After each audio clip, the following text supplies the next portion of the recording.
বিছানায় হিস করে দিয়েছে বুঝতে পেরে লাফিয়ে উঠে বসে জোবায়ের। তারপর বিছানা থেকে নেমে লাইট অন করতে দেখতে পাই তোশক কম্বল সব ভেজা, ট্রাউজার আসল জায়গা মতো ভিজে আসছে। কেমন বিরক্তিকর লাগে জুবাইরের। হচ্ছে কি 2 দিন পর পর এইসব? এই নিয়ে দ্বিতীয়বারের মতো সে বিছানায় হিসু করছে, তাও 1 দিন পর পর। শীতের দিন, জানালা একটু খুলতে হু হু করে ঠান্ডা বাতাস রুমে ঢুকলে। এবছর হাড় কাঁপানো শীত পড়ছে, সূর্য কোনো দেখাই যাচ্ছে না। তাপমাত্রা কততে নেমেছে কে জানে। এই শীত জোড়াটাই জোবার সবচেয়ে বেশি অপছন্দ, সবচেয়ে কষ্ট হয় গোসলে। জোবার একটু বুঝতে পারলো না প্রতিদিন কেন গোসল করতে হবে। এই নিয়ে প্রতিদিন মায়ের সাথে একচোট্টা ঝগড়া হয়। তারপর মাথার উপর খাড়াঘাতও আছে সুলতানা। এই মেয়েটা প্রতিদিন বরফ শীতল পানি দিয়ে গোসল করে। ওর বাথরুমে গরম পানির ব্যবস্থা থাকার পরেও যা দেখে জোবাইরের মা জাহেদা বেগম আরও সুযোগ পায় কথা শোনানোর। সব কিছুতে সুলতানার জন্যই কথা শুনতে হয় জোবাইরের। মাঝে মাঝে জোবাইর ইচ্ছে করে সুলতানাকে কানে 2 ইঞ্চি নিচে একটা চড় মেরে জিজ্ঞেস করতে, শীতের দিনেও কিসের এত গোসল তোর? কিন্তু পারে না। জোবাইর সব সিক্রেট সুলতানের কাছে শেয়ার না করতে পারলে জোবাইরের পেটে ভাত হজম হয় না, কেমন হাপসাপ লাগে নিজের কাছে। তাই বলে যে 2 জনের মধ্যে খুব মিল তাও না। সাপে নেওলে সম্পর্ক 2 জনের। মেজাজ খারাপ হলে জুবাইর সুলতানের কাপড় চোপড় এক ব্যাগে ভরে দিয়ে হাতে ধরিয়ে দিয়ে বলে, যা এবার বের হ আমাদের বাসা থেকে। তোর বাপ আছে না, তোর বাপরে খুঁজে তার কাছে গিয়ে থাক। এখান থেকে আমার তো চিবাস খাস না। সুলতানাও হিংস্র বাঘিনীর মতো ঝাঁপিয়ে পড়ে জুবাইরের গলা টিপে ধরে বলে, তোর কামাই খাই নাকি রে উজবুক? তুই নিজেই তো বসে বসে অন্ন ধ্বংস করিস। আমি আমার মামার টাকায় খাই, মামির সংসারে খাই।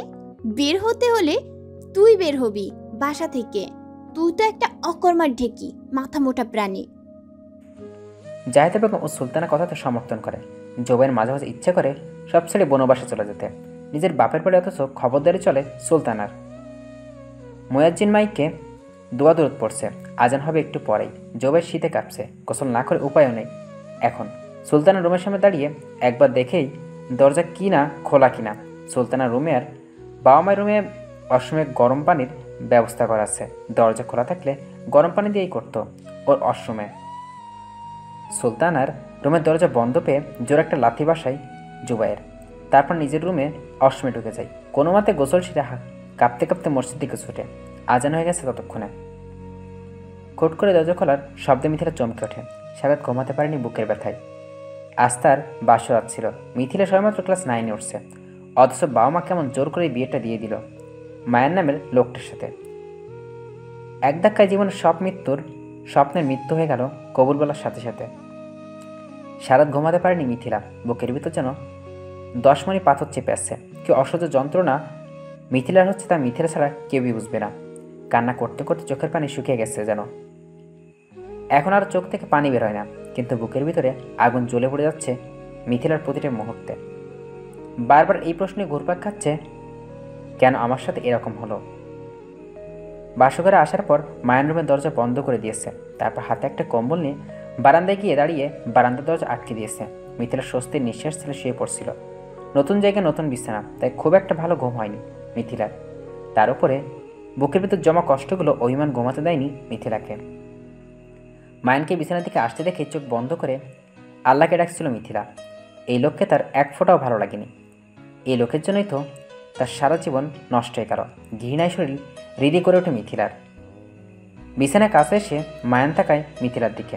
এরপর নিজের হাতে কম্বলটা মিথিলার গায়ের উপর মেলে দিয়ে চলে গেল রুম থেকে। দম বন্ধ করে শুয়েছিল মিথিলা। মায়ান বের হয়ে যেতেই বড় করে নিঃশ্বাস ছাড়ে। লাথি মেরে ফেলে দেওয়ায় মায়ানের দেওয়া কম্বল। শরীরে কষ্টের জন্য কম্বল দিয়েছে। বুকের ভিতর যে আঘাত জমে বিশাল ক্ষত হয়েছে, তা কি সবে কিভাবে? এই যত্ন চায় না মিথিলা, ঢং দেখাতে আসছে। ভীষণ কান্না পাচ্ছে মিথিলার। জীবনে এত কষ্টর কেন? মায়ানের রুমে এসে বিরক্তিভঙ্গিতে তাকালো মিথিলার দিকে। এই মেয়েকে তার বউ বলে ভাবতেও লজ্জা করে। এত ছোট্ট একটা মেয়েকে শুধু পরিবারের বন্ধুত্ব ঠিক রাখার জন্যই বাবা মা বিয়ে করিয়ে দিল। How strange. মিথিলার চোখের পাতা কাঁপছে খুব। মায়ানের মনে হলো মেয়েটা দুঃস্বপ্ন দেখছে না তো। কীভাবে যেন মিথিলার হাত ধরে নাড়া দেয় মায়ান। মায়ান হাত ধরে মিথিলা চিৎকার করে উঠল।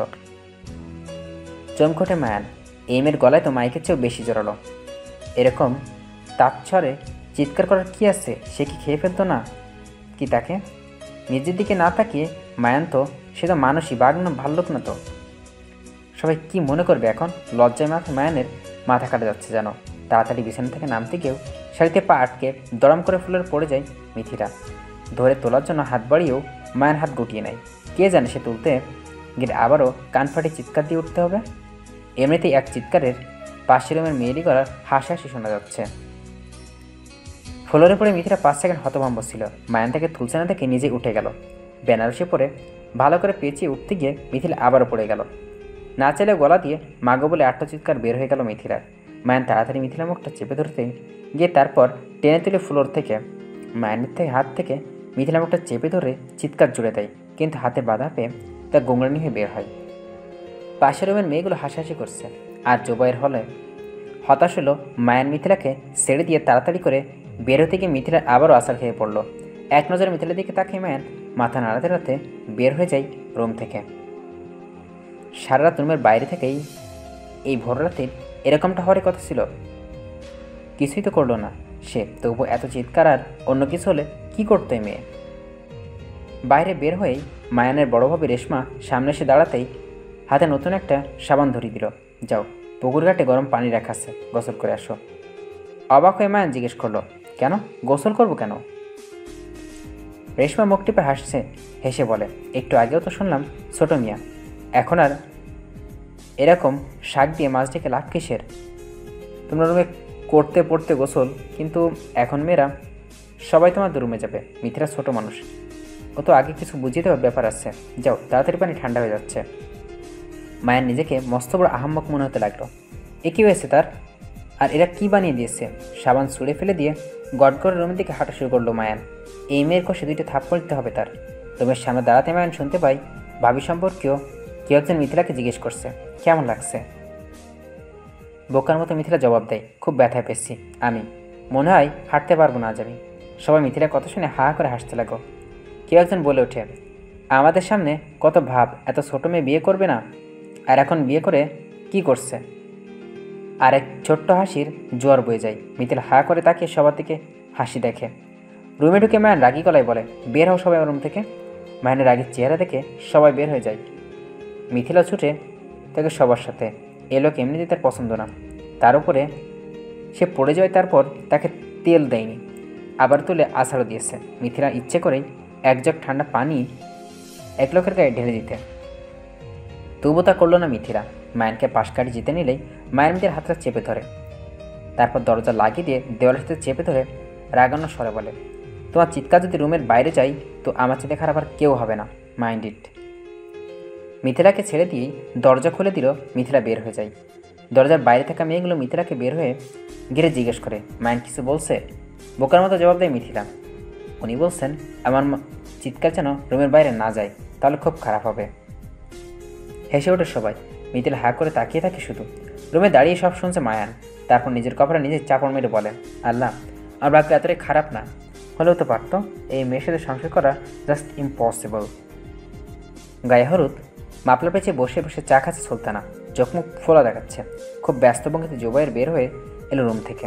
সুলতানাকে এভাবে দেখে তাকাতাতেই বলল, 10 মিনিট সময় দিলাম, আর 1 সেকেন্ড এদিক ওদিক হবে সোজা চলে যাব আমি। তাড়াতাড়ি রেডি হয়, ক্লাস হতে মিস হয় আমার।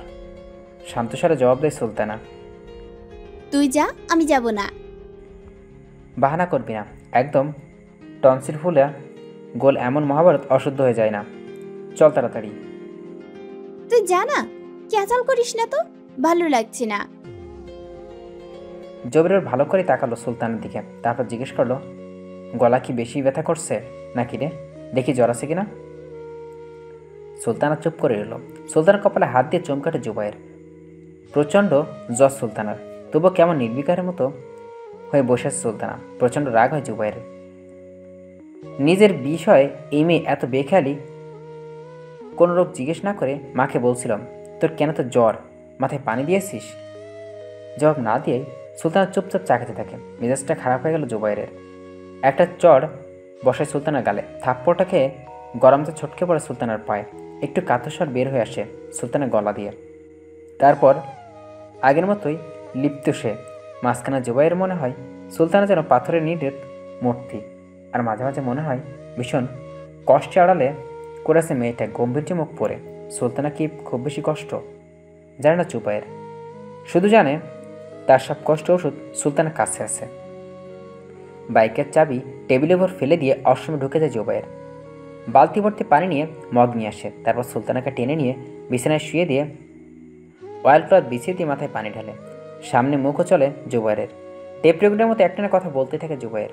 কি মনে করে তুই আজকে অসুস্থ হয়ে হলি বলতো? তুই জানিস না আজকে রুম্পার সাথে আমার ডেটে যাওয়ার কথা? অন্তত আজকের দিনটা সুস্থ থাকতিস তুই। তারপর তোর মরণ রোগ হলেও আমি জুবায়ের মাথা ঘামাবো না, লোক না, বুঝলি? মাও কি যে আজকেই তার খালার বাসায় যেতে হলো। বাসায় থাকলে তো তোকে ওষুধ খাইয়ে সুস্থ করে ফেলতো। আমি তো তোকে নিয়ে যেতে পারতাম রুম্পার সাথে দেখা করতে, তোর জন্য, বুঝলি? শুধু তোর জন্যই আমার এই প্রেমিক হওয়া যাবে না। নিজে তো প্রেম করার মুরদ নাই, মাঝখানে আমারও প্রেম করতে বাগড়া দিস। তোকে কি আমি বলেছি যে আমার সেবা করতে? তুই যা তোর রুম্পার কাছে। সুলতানা আর কথা বাড়ালো না।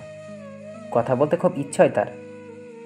তোয়ালে এনে সুলতানাকে উঠিয়ে বসায় জুবায়ের, তারপর চুলগুলো মুছে হেয়ার ড্রায়ার দিয়ে চুলটা শুকিয়ে দেয়। তারপর কিচেনে গিয়ে চা বানিয়ে আনে আবার। সুলতানা চুপ করে চা খায়, তারপর বলে, তুই কি জানিস তুই যে আমাকে ভালোবাসিস? বজ্রহত মানুষের নাই জুবায়ের জিজ্ঞেস করে, কি বললি তুই? তোকে ভালোবাসি আমি? আমার কি চোখে ছানি পড়ছে নাকি? কি যে দুনিয়া, এত মেয়ে থাকে তোর মতো শাকচুনির প্রেমে পড়বো? সামান্য একটু যত্ন করলাম, তাতেই একেবারে জুয়ে গেল আমি ওনাকে ভালোবাসি। শোন, তোর এই যে সেবা করলাম তাকে এমনিতেই মোটেও না। তুই তাড়াতাড়ি সুস্থ হলেই তো আমার রুম্পার সাথে দেখা করতে যাব, তার জন্য মনে করছি, বুঝলি? কিচ্ছু না বলে সুলতানা চুপচাপ চা খেলো, মনে মনেই বলে, তুই একটা গাধা, মহা গাধা, নিজের মনটাই বুঝিস না আজও। পার্লার থেকে পুতলের মত করে সাজিয়ে নামেছে মিথিলাকে। মায়ানকে আর চোখে তাকাচ্ছে মিথিলার দিকে। এরকম কৃত্রিম সাজগোজের মধ্যে মিথিলার আসল চেহারা চাপা পড়ে আছে। মোটেও ভালো লাগছে না মায়ানের এইসব, কেমন যেন সাপের মতো লাগছে তার। আজ বহুবাদ মিথিলার বাড়ির সব মেহমান খাওয়া দাওয়া করছে। মায়ান তদাকরি করছে সেসব আর মিথিলাকে দেখছে। মিথিলা কেমন হাত নেড়ে নেড়ে গল্প করছে সবার সাথে। খাবার পর্ব শেষ হয়েছে। আজ মিথিলা বাসায় যেতে হবে। 2 দিন পর মায়ানের ছুটি শেষ। শীঘ্রই ঢাকা ফিরতে হবে মায়ানকে। কেমন যেন অস্থির অস্থির লাগছে তার গ্রামে থাকতে, যেন ফিরতে পারলেই বাসছে। জোর করে তার মেয়েকে কাঁধে চাপিয়ে দিয়েছে বাবা। এই মেয়ের সাথে অ্যাডজাস্ট করবে কীভাবে সে? মেয়েটাকে এখনও অনেক ছোট, এরকম ছোট একটা মেয়ে বিয়ে করছে ভাবলেও মায়ানের কেমন অপরাধে অপরাধে লাগে। গ্রামের আশাটাই ভুল হয়েছে তার বাবা মায়ের কথা শুনে। ময়না মায়ানকে ডাকা হচ্ছে গাড়িতে ওঠার জন্য। মিথিলা কেমন অসহায় দৃষ্টিতে তাকিয়ে আসছে। মায়ান কেন যাবে তার বাড়ি না? গেলেই তো মিথিলা খুশি ভীষণ। গাড়ির খোলা দরজার সামনে এসে মায়ান মিথিলার বাবাকে বলে, আমার কিছু কাজ ছিল আঙ্কেল, আমি ঢাকায় যাওয়ার আগে সেরে আসব, কিন্তু মনে করবেন না, আমি সুযোগ করে উঠতে পারলে অবশ্যই আসব। এটুকু বলে মায়ান গড়গড় করে বাসার ভিতরে ঢুকে গেল। রুমের দরজা লাগিয়ে হাত পা ছড়িয়ে শুয়ে পড়ল। একটু একা থাকতে চাই সে। এখন মিথিলা মেয়েটি মুখোমুখি হচ্ছে, করছে না। নিজের মুখ অপরাধী লাগছে তার। মায়ানের ঘুম ভাঙে রাত 10টায়। বাইরের দরজা কারোর জোর পায় লাথি শব্দ। এতটা সময় ধরে ঘুমিয়েছিল সে। ভাবতে অবাক হয় মায়ান, শরীর কেমন ফ্রেশ লাগছে। বাইরের দুটার লাঠি শব্দ। বাধ্য হয়ে মায়ান দরজা খুলে দেয়। মায়ানের বাবা মাহিদুল ইসলাম ভিতরে ঢুকে বিছানায় বসে মায়ানকে বসতে বলে। মায়ান বসে বাধ্য হয়। কে যতটা না ভয় পায় তার চেয়ে বেশি সম্মান করতে জানে। সমস্যা কি তোমার? কোনো সমস্যা নেই তো বাবা। তাহলে কেন গোসল না করে? তুমি জানো না এটা যে একটা আসনের মধ্যে পড়ে? তুমি বলছো তোমার পছন্দ মতন আমি বিয়ে করছি বাবা, আর কি করব, আমার এসব ভালো লাগে না বাবা, তাই যাইনি। ওরে ফ্রেশ হয়ে যাও, আমি সিএনজিনে দাঁড় করে রেখেছি। মিথিলার বাবাকে বলেছি তুমি যাচ্ছ এখন ওই বাড়ি। আমার বন্ধুর কাছে আমার মুখটা ছোট করো না। মায়ানকে আরও কোনো কথা বলার সুযোগ না দিয়েই মাহিদুল সাহেব বের হয়ে যায় রুম থেকে। নিজেকে সান্ত্বনা দেয় আর মাত্র 2 দিন, তারপর ঢাকায় চলে যাবে। এইসব বন্ধ থেকে মুক্তি পাবে সে। হাত মুখ ধুয়ে আসতে দেখে একটা মা কিছু জামাকাপড় ভাঁজ করে দিয়েছে। কিছু না বলে ব্যাগ হাতে নিয়ে বের হয়ে যায় মায়ান। রাত 11টা বেজে যায় মায়ান মিথিলার বাসায় পৌঁছতে খেয়ে আসছে। মিথিলা বলে খাওয়া দাওয়ার থেকে রক্ষা পেল না মায়ান। মেজাজকে এমনিতে খারাপ হয়ে আসছে, এখন খাবার নামবে না গলা দিয়ে। মিথিলা মা লাকি বেগম জামাইকে তাড়াতাড়ি মিথিলার রুমে যান। রোদেলার মিথিলাও সাথে ঘুমিয়েছে। মিথিলাকে না জাগিয়ে লাকি বেগম ছোট দুই মেয়েকে আস্তে আস্তে ঝাঁকি দিতে থাকেন। 3 মেয়ের ঘুমই খুব গাঢ়, তবে মিথিলার উপর মেঘলাকে পা দিয়ে জড়িয়ে ধরে শুয়ে আছে। অনেক সাবধানতার জন্য মেয়ে দুইটাকে তোলে ঘুম থেকে। লাকি বেগম মনে হচ্ছে ছোটোখাটো একটা যুদ্ধ করছে যেন তিনে। ঘুম তোতলাতে রোদেলা আর মেঘলা রুম থেকে বের হয়। মায়ান এসে এক পাশে শুয়ে পড়ে মিথিলার। এই মেয়ের সাথে একসাথে থাকা যথেষ্ট পরিমাণ ঝুঁকিপূর্ণ। রাতে টের পায় মায়ান মিথিলা শক্ত করে জড়িয়ে ধরে আছে তাকে। ডাকাডাকি করার পরও ঝামেলা যায় না। মায়ান নিজ হাতে বিপরীত হাওয়া বয়ে। কেমন অস্বস্তি হতেই ঘুম ভেঙে গেল মিথিলার। কেমন অন্যরকম লাগছে তার। হঠাৎ করে চোখ মেলে তাকিয়ে দেখে মায়ান তাকে জড়িয়ে ধরে শুয়ে আছে। সে নিজেও মায়ানকে জড়িয়ে ধরে আছে। কোনো কিছু না পেয়ে মিথিলা আকাশ বাতাস কাঁপে চিৎকার করে উঠল। লাফিয়ে উঠে মায়ান মিথিলাকে মুখ চেপে ধরে। মিথিলা হাত দিয়ে পা ছুড়ে মায়ান থেকে নিজেকে মুক্ত করতে যাচ্ছে। কামড়াতে দেয় মায়ানের হাতে। মায়ের হাত ছড়িয়ে মিথিলাকে আবার চিৎকার শুরু করে। মামা বলে। মেসেজি যাই মায়ানে খুব ঝাঁপিয়ে পড়ে মিথিলার ঠোঁট নিজের ঠোঁট গুঁজে দেয়। 2 হাত শক্ত করে চেপে ধরে নিজের হাত দিয়ে। মিথিলা আর কিছু বলতে পারল না। সারা শরীর যেন অবশ হয়ে আসছে মিথিলার। কেমন যেন লাগছে তার বুঝতে পারছে না। মিথিলা চিৎকার করছে না। বুঝতে পেরে মায়ান মিথিলাকে ছেড়ে দেয়। তারপর ফিসফিসিয়ে বলে, আর একবার শুনেছি এরকম চিৎকার করছো তো এরকমই হবে, মাথায় রেখো। একদম চুপচাপ থাকবে। মিথিলা আঙ্কেলের থাকতে আরও এরকম করবে না তো। ভার্সিটি মাঠে বসে আছে সুলতানা একা। কিছুটা দূরে জুবাইর বসে বসে রূপার অভিমান ভাঙানোর চেষ্টা করে যাচ্ছে, কিন্তু সুন্দর করে বোঝাতে পারছে না। খানিকটা হতাশ, কিছুটা চিন্তার ছাপ ফুটে উঠছে জুবাইরের চেহারায়। রূপার বারবার একই প্রশ্ন, জহরত সুলতানা তোমাকে আসতে নিষেধ করলো কে? ওর জন্য তুমি আমার সাথে দেখা করলে না, ক্যান্সেল করছো কেন? ও এত ইম্পর্টেন্ট কেন তোমার কাছে? উত্তর দিতে চেয়ে জুবাইর দিল না। রুম্পা ক্যাকটাস কথা শোনাবে তাতে আরও। রূপার দিকে যতবার তাকাচ্ছে তার চেয়ে বেশি তাকাচ্ছে সুলতানার দিকে। সুলতানা থেকে 10 বাকি 12 হাত পিছিয়ে 4টা ছেলে বসে আছে। ছেলেগুলো সুলতানাকে নিয়ে হাসাহাসি করছে আর মনে মনে বলেছে জুবাইরের। জুবাইরের নজর বারবার সুলতানার দিকে আছে। দেখে রুম্পার রাগ বেড়ে যায় আরও। উঠে দাঁড়িয়ে জুবাইরকে হাত ধরে হ্যাকসে টান দিয়ে উঠিয়ে নেয় তাকে। চলো কোনো রেস্টুরেন্টে গিয়ে বসি, আমি তোমার সাথে একটু আলাদা সময় কাটাতে চাই। আমি চাই না সুলতানা আসুক আমাদের সাথে। কথাটা কিছুক্ষণ জোরে বলে রূপা, সুলতানা যাতে শুনতে পায়। থতমত খেয়ে যায় জুবাইর। রূপা সুলতানা কিছুটা উগ্র আচরণ করছে, যেখানে রূপা জানে সুলতানাকে ছাড়া জুবাইর যাবে না। সুলতানাকে দেখার পর গুরুদায়িত্ব সেই ছোটোবেলা থেকেই তার। সেই দিন সুলতানা বাবা সুলতানাকে তাদের বাসায় ফেলে রেখে গিয়েছিল, নিরুদ্দেশ হয়ে যায়। সেই সুলতানা পুতুলের মতো হয়েছিল। জুবাইর এক মুহূর্তে থাকতে পারতো না তাকে ছাড়া। তখন থেকেই দুইজন খুব ঝগড়া হতো। জুবাইর নিজে আবার সুলতানের সাথে কথা বলার জন্য উদ্বিগ হয়ে যেত। রূপার কথা আগ্রহ করে জুবাইর ডাক দেয় সুলতানাকে। মাথা নেড়ে সম্মতি জানায় সুলতানা। লজ্জা পেয়ে জুবাইর খুব। রূপা এরকমটা না করলেও পারত। জুবাইর হাতে ধরে টানটা নিয়ে নিতে যায় রূপা। কিছুতেই আসতে চায় না জুবাইর, থমকে দাঁড়ায়। তারপর ওপর হাত থেকে নিজের হাত মুক্ত করে এক ছুটে চলে যায় ক্যাম্পাসে। সুলতানে খুঁজে পায় না। মাঠার পিছন পিছন রূপাও আসে। চারদিকে তাকাতেই রূপাই দেখতে পায় সুলতানাকে। বিশেষ কৃষ্ণচূড়া আড়ালে বসে আছে একরাশ কয়েকটা ছেলে দাঁড়িয়েছে। জুবাইরের ঘাম সরে যায় এই শীতেও। বাইরের জগতের সাথে সুলতানা খপ খাইয়ে চলতে পারে না। তার যত বাহাদুরি সব বাসায় জুবাইরের সাথে। এমনি যথেষ্ট নার্ভাস থাকে সে। একা ভার্সিটি থেকে বাসায়ও যেতে পারবে না। রূপাই প্রথম কথা বলে, যারে খুঁজছো সে তো 4-5টা ছেলে জুটিয়ে দিব্যি মজা লুটছে।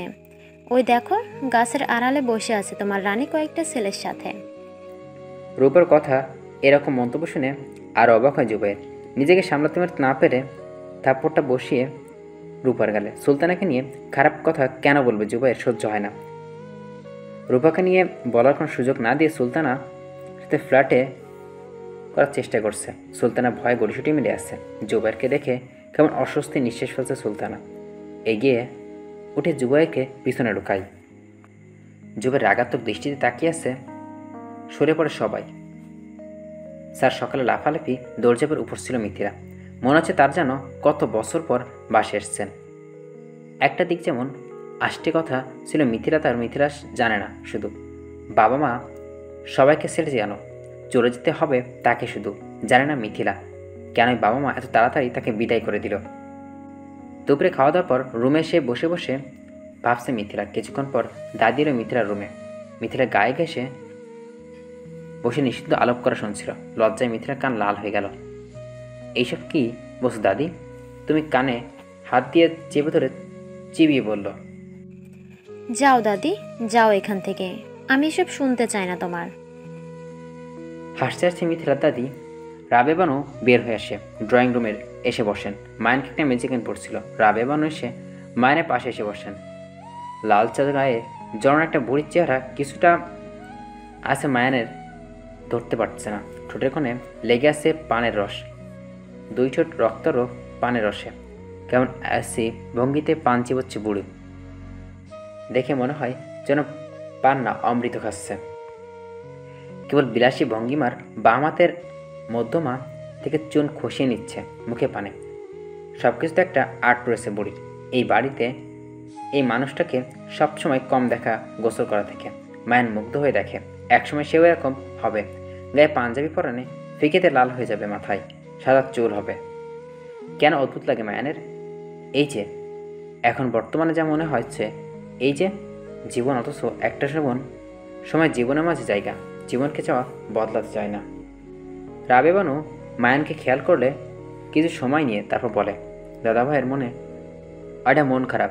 চমকে ওঠে মায়ান, জবাব দেয়, কই না তো দাদি। রাবে বানু এক টুকরো সুপারি দাঁত দিয়ে ভেঙে চূর্ণ করে চিবোতে চিবোতে বলে, বুঝলে ভাই, চুল তো আর আমরা এমনি এমনি পাকে নাই, বাতাসে বুড়ি হয়েছি। তোমার দাদার লাগে যখন আমার বিয়ে হয়েছিল তখন আমি ছিলাম 8 বছরের কন্যা। নাবালিক আমার বিয়ে কইরা তোমাদের দাদা পড়ছে বিপদে। এখন দেখতেছি তুমি আছো সেই বিপদে। তোমার বউয়ের বয়স তো, আমি 2 ছেলের মাইয়া পেছনে গেছি, আর তুমি না এত ডরাও। যাও রুমে যাও মিথিলা, আমি সব বুঝিয়ে কইছি, আর ঝামেলা হইব না, বিসমিল্লাহ বলে কামে লেগে যাও। স্বস্তিত হয়ে মায়ান তাকায় রাবিয়া বানুর দিকে। অবলীলে রাবিয়া বানু আরও কতগুলো নিষিদ্ধ আলাপ করে। শুনতে শুনতে কেমন যেন লাগে মায়ানের। এক পর্যায়ে রাবিয়া বানু মায়ানকে রুমে যেতে বলে। কড়াভাবে শাসিয়ে বলে, আমি কিন্তু গরম পানি দিয়ে অপেক্ষা করবো যদি বুঝতে পারি, কিন্তু আর নাই তাহলে রাতে কি যে রুমে আইসে থাকুম সচক্ষে দেখার জন্য। তখন ঠান্ডা পানিতে চুবামো দুইজনের, গরম পানি পাইবা না। মায়ানকে বসে থাকতে দেখে খেকিয়ে ওঠে আবারও তাড়াতাড়ি রাবিয়া বানু রুমে যাওয়ার জন্য। লাফ হেঁটে রুমে মায়ান, তারপর মিথিলা রুমের দিকে পা বাড়ায়। দরজার সামনে এসে আবার তাকে রাবিয়া বানুর দিকে। মিথিলার চেহারা বুড়ির মতো, তাই এরকম লেগেছে মায়ানের। বুড়ো বয়সে মিথিলাও এরকম সুন্দরী হতে থাকবে, কারণ ভালো লাগে কাজ করে মায়ানের। মায়ান কি ততদিন বেঁচে থাকবে মিথিলা এরকম পান খাওয়া দেখার জন্য? জীবন তো অনিশ্চিত, যে জন্যই আর কখনো কেউ চলে যাবে না, বেঁচে থাকবে ঠিকানায়। রুমে ঢুকেই মায়ান দরজা বন্ধ করে দেয়। মিথিলার সামনে এসে তাকায় মিথিলার দিকে। ভয়ে গুটিসুটি মারে মিথিলা। মিথিলা কি শীত লাগছে? বুড়ি নিশ্চয়ই মিথিলাকে এসব বলে গেছে। ভাই কাঁপছে মিথিলা।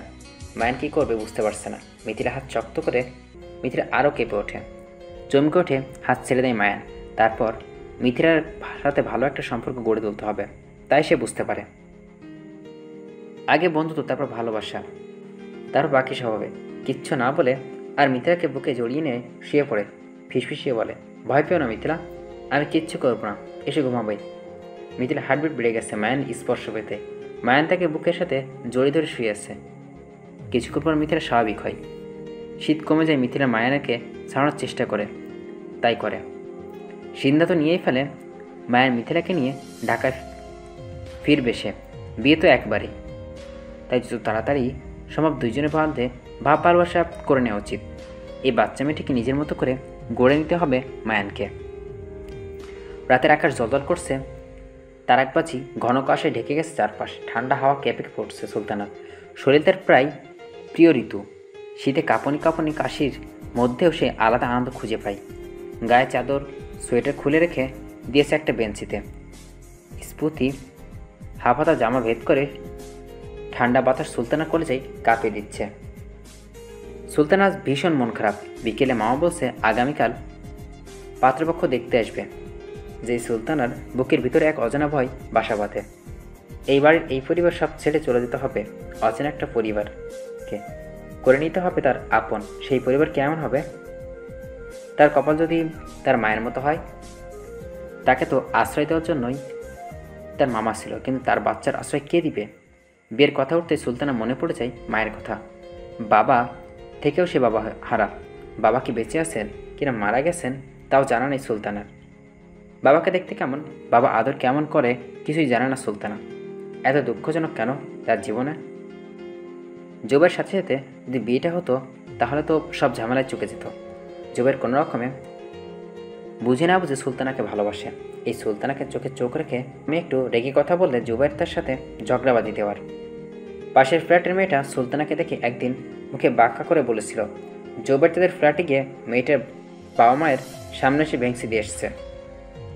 নিস্তলার ফ্ল্যাটের সামনে 4-5টা গোলাপ গাছ ছিল, সেখান থেকে একদিন ফুল চুরি করছিল সুলতানা। সেই ফ্ল্যাটের ছেলেটা দেখে ফুল দিতে সুলতানাকে। পরদিন জুবাইয়ের হাতে সুলতানার এরকম তোড়া গোলাপ পাঠায়। বাসায় এসে জুবাইর সুলতানাকে হাসতে সবগুলো ফুল দেয়। তারপর বলে জুতা দিয়ে সব ফুল মাটিতে পড়ে। এতগুলো ফুল নষ্ট করলে সুলতানার ভীষণ কষ্ট হয়েছিল, কিন্তু জুবাইয়ের অগ্নিমূর্তির সামনে সাহস পায়নি কিচ্ছু করার। রুমে গিয়ে বসেছিল মন খারাপ করে। একটু পরে জুবাইয়ের রুম থেকে ঠকঠক শব্দ পেয়ে লুকিয়ে গিয়ে দেখে জুবাইর তার মাটিতে ব্যাংকটা ভেঙে হাতুড়ি দিয়ে। বিকেলে জুবাইর এক তোড়া গোলাপ ফুল, 20টা গোলাপের চারা আর একটি শাড়ি চকলেট নিয়ে আসে সুলতানার জন্য। তবুও কি সে বুঝে না সুলতানাকে ভালোবাসে? ভালোবাসা আর অন্য কোনো মেয়ের পিছনে ছুটলে, অথচ আসলে তাকে ভালোবাসতে তাই কেন জানি বুঝে না সে। বুকে ব্যথাটা শুরু হয় সুলতানার। নিজেকে সামলানোর জন্য ছাদে বসে টেনশন করতে। জুবাইর ভীষণ মেজাজ খারাপ। আজ তার বিছানার প্রস্রাব করার তারিখ। এই ভয়ে জুবাইর সিটিয়ে আসছেন। তার উপর বাবার জ্ঞান নেই, বাসা পরিষ্কার করার মেজাজ খারাপ হয়ে গেল জুবাইরের। মাগরিবের পর মা বলছে 1 কাপ চা দিতে, পারবে না বলে মাও চলে গেল। এই বাড়িতে কেউ তাকে কোনো মূল্যই দেয় না। জুবাইর তার আজ আবারও টের পাচ্ছে। একে রূপার ব্রেকআপ করে দিচ্ছে, তারপর উপর থেকে অবহেলা। শব্দ সুলতানার। সুলতানা বলে চেঁচিয়ে উঠল জুবাইর। কোথা থেকে যেন সুলতানের সারা শব্দ না পেয়ে আবারও ডাকলো সুলতানাকে, কিন্তু কোনো সাড়া না পেয়ে হঠাৎ জুবাইর খেয়াল করলো অনেকক্ষণ এই সুলতানার নিখোঁজ। সারা শরীর চাদর মুড়িয়ে আয়েশ করে বসেছিল এতক্ষণ। এই আরাম বসা থেকে উঠে চাইছে না শরীর, কিন্তু মন করছে না। মন চাইছে খুঁজে যেতে সুলতানাকে। অগত্য মনকে কঠিন একটা গালি দিয়ে জুবাইর বাসা থেকে উঠে দাঁড়ালো। সুলতানের রুমের দরজার হুট করেই খোলা। সুলতানা নাই ভিতরে। একে একে সব চেক করে জুবাইর সুলতানা কোথাও নেই। ফোনটা হাতে নিয়ে ছায়ার দিকে পা বাড়াতে জুবাইর অন্ধকার সাথে সুলতানার আওয়াজটা না পেয়েই ফুলের ফ্ল্যাশটা অন করে। ততক্ষণে দেখতে পাই সুলতান বসে ধ্যান ভাঙতে। কেঁপে ওঠে জুবাইর। হঠাৎ করেই শীতল নাকি অন্য কারণে বুঝতে পারে না সুলতানাকে এত অপরূপ লাগছে কেন। চাদরে হাত নিয়ে সুলতানের গায়ের ওপর ছুঁড়ে মারে জুবাইর। ধ্যান ভেঙে যায় সুলতানের গায়ে চাদর পড়তেই। তাকে দেখে জুবাইর দাঁড়িয়েছে সামনে। এই ছাদে এরকম হাফ উলঙ্গ হয়ে বসে আছিস কেন? জুবাইর কথাবার্তার ধরন এরকমই। এই সুলতানা কিছু না বললে চাদর গায়ে জড়িয়ে দিল, খেকিয়ে ওঠে। জুবাইর আরও বলে, ছাদে এভাবে যে দেহ প্রদর্শন করিস না, নিচতলা ওই ছেলেকে দেখানোর জন্যই। আজকেও তো হারামজাদাদের ফ্ল্যাট ছেড়ে দিতে বলে দিব আমি, আর তোর সাথ আসা নিষেধ। আমি কি করব না করব তা কি তোকে জিজ্ঞেস করে করতে হবে নাকি? 100 বলেছি, 1000বার বলছি, আমাকে জিজ্ঞেস না করে 1 পাও ফেলবি তো তারপরে আমি পা ভেঙে দিব। তারপর তোকে বসিয়ে দিব ওভার ব্রিজের ওপর, কোলে করে দিয়ে আসবো, আবার নিয়েও আসবো। মাঝখানে বিক্রি করে যা কামাবি তা দিয়ে আমি আমার গার্লফ্রেন্ডের সাথে ডেটিং করব। সুলতানা হাসি পেয়ে গেল জুবাইয়ের কথা শুনে। অন্যদিকে হলে সুলতানা তীপে বেশি লাগিয়ে দিত। বাসায় মামি ঝাড়ু নিয়ে আসছে জুবাইয়ের জন্য, অথচ আর জুবাইয়ের এই কথা একদম মধ্যেও সুলতানও ভালোবাসা খুঁজে পাচ্ছে। সুলতানাকে হাসতে দেখে জুবাইর কিছুটা অবাক হলো। এখন এত সুলতানাকে তেড়ে আসা কথা, অথচ আসছে না। কেন মেনে নিতে পারছে না একটা? জুবাইর তুই সত্যি জিজ্ঞেস কর, কী ব্যাপারে রাগ করলি না কেন তুই? রাগ করবো কেন? আমি কি তোর মতো বাচ্চা নাকি এসব কথাতে রাগ করব? কি বলি তুই? আমি বাচ্চা? শোন, বিয়ে করলে সেদিন আমার নিজেরও একটা বাচ্চা থাকতো, আর তুই আমাকে বাচ্চা বলছিস? কানিসে 2 ইঞ্চি একটা চড় খাবি কিন্তু। সুলতানা জুবাইয়ের সাথে কথা বলতেই আজ ভালোবাসার খুঁজে পাই বুকে। চিরে একটা দীর্ঘশ্বাস আসে। জুবাইর কি কখনো বুঝবে না যে সুলতানা কে ভালোবাসে? সুলতানা জিজ্ঞেস করে, আমার বিয়ে হয়ে গেলে তোর খারাপ লাগবে না যুবু? দূর গরু, খারাপ লাগবে কেন? আমি তো নাগিন নাচ দিব তুই বিয়েতে। তোর রুম দখল করে নিব। ওই রুমে প্রচণ্ড আলো বাতাস, বুঝলি? তাছাড়া পানি গরমের সুবিধা বাড়ির ছেলে হয়ে আমি সুবিধা বঞ্চিত কিছু শিশু, বুঝলি? সুলতানা, শুধু তোর কানের গলা দুলের ধরে তোকে বিয়ে করে বিদায় দিয়েছিলাম, বাঁচি। সুলতানার মুখে অন্ধকার নেমে এলো। নিজেকে সামলে নিয়ে জোবাইরের পায়ে কোষে একটা লাথি বসাই, তারপর নেমে এসে নিচে আর্তনাদ করে জোবাইর ফ্লোরে পড়ে বসে চোখ মুছতে মুছতেই সিঁড়ি বেয়ে নিচে নেমে আগে। সুলতানা এই ছেলের জীবনেও বুঝবে না সে আসলে কাকে ভালোবাসে। বাসে পৌঁছে সন্ধ্যা 7টা বেজে গেছে। মিথিল অবাক হয়ে দাঁড়িয়ে দেখে রাস্তায় সব কিছুই ঢাকা শহরের এই প্রথম এসছে। সে যা দেখছে তাতে অবাক হয়। সবচেয়ে বেশি অবাক হয় যখন দেশে খাবার অর্ডার করতে 1 ঘন্টার মধ্যে বাসায় খাবার নিয়ে যেত হোম ডেলিভারি বলে। শহরে ভীষণ ভীষণ মজার মতো মনে হয় মিথিলার কাছে। মায়ানকে ফোন দিয়ে দেয় মিথিলার দিকে, বাড়িতে কল দিয়ে জানানোর জন্য যে নিরাপদে এসছে। বাড়ির কথা মনে পড়তে মিথিলার মনটা খারাপ হয়ে যায়। নদীর 2 কূল ভাঙার মতো ভাঙন শুনে যায় মিথিলার। বুকের বাবা মাকে ছেড়ে কত দূরে চলে এসছে। সে বাবা মাকে ওই মায়ের চোখে নিয়ে পানি চলে আসে। কিছুতে বাবা মায়ের কথা বলা ঠিক হব করে নেয়। মা বাড়িতে দেওয়ার ফোন ছুঁড়ে ফেলে দেয় বিছানার উপর। কিচ্ছু না বলে মায়ের নিজেকে কল দেয় নিজের বাড়ি আর মিথিলার বাড়ি। লাগেজ খুলে নিজেকে সব গুছিয়ে রাখে। মিথিলা আরও বাংলা 5-এর মতো রেখা করে মুখ করেই বলে, নিজের লুঙ্গি বের গোসল করতে অসময়ে চলে যায় মায়ান। মিথিলা পুরোপুরি ফ্ল্যাট ঘুরে ঘুরে দেখে। 2টা বেডরুম, একটা কিচেন রুম, 2টা ওয়াশরুম, একটা ডাইনিং রুম, বেশ বড় একটা ব্যালকনি। ব্যালকনির 2টো ফুটে আছে অসংখ্য ফুল। মুহূর্তে মন ভালো হয়ে যায় আবার মিথিলার। গোসল শেষ করে মায়ান খাবার টেবিল থেকে বের হয়ে নেয়। টেবিলে খাবার সাজিয়ে মিথিলা কিছু খেতে ইচ্ছে করছিল না। আজ মায়ান জড়াজড়ি করে নিল মিথিলাকে। সময় দিতে চাচ্ছে যেন মিথিলা তাকে ভয় না পায়। খাওয়া শেষ করে ল্যাপটপে একটা মুভি নিয়ে বসে মিথিলাকে ডাক দেয় মায়ান। মায়ানের কথা শুনে মিথিলা চমকে ওঠে। এখন কি মায়ান কি তাহলে দাদি যা বলবে তাই করবে? মিথিলাকে করে যে শুকিয়ে যায় ভয়। কাঁপতে কাঁপতে বিছানার পাশে এসে মিথিলার দিকে তাকিয়ে মানায় জিজ্ঞেস করে, মুভি দেখবে তুমি? ল্যাপটপ দিকে তাকাই না মিথিলা, তারপর মাথা নাড়িয়ে বলে, না দেখবো না। নাটক দেখবা তাহলে? আবারও মাথা নাড়ালো মিথিলা। দেখবে না বলে? হিন্দি সিরিয়াল দেখবা? আবারও মাথা নাড়ে মিথিলা। মেজটা খারাপ হয়ে যায় মায়ানের। এই মেয়ের সাথে যে সহজ সম্পর্ক হতে চাইছে, অথচ মেয়েটা সব কিছুতেই না বলছে। রোগীকে দিয়ে জিজ্ঞেস করেন মায়ান, পর্ন দেখবা? আবার মাথা নাড়ায় মিথিলা। দেখবে না বলে পুরো হতাশ হয়ে যায় মায়ার।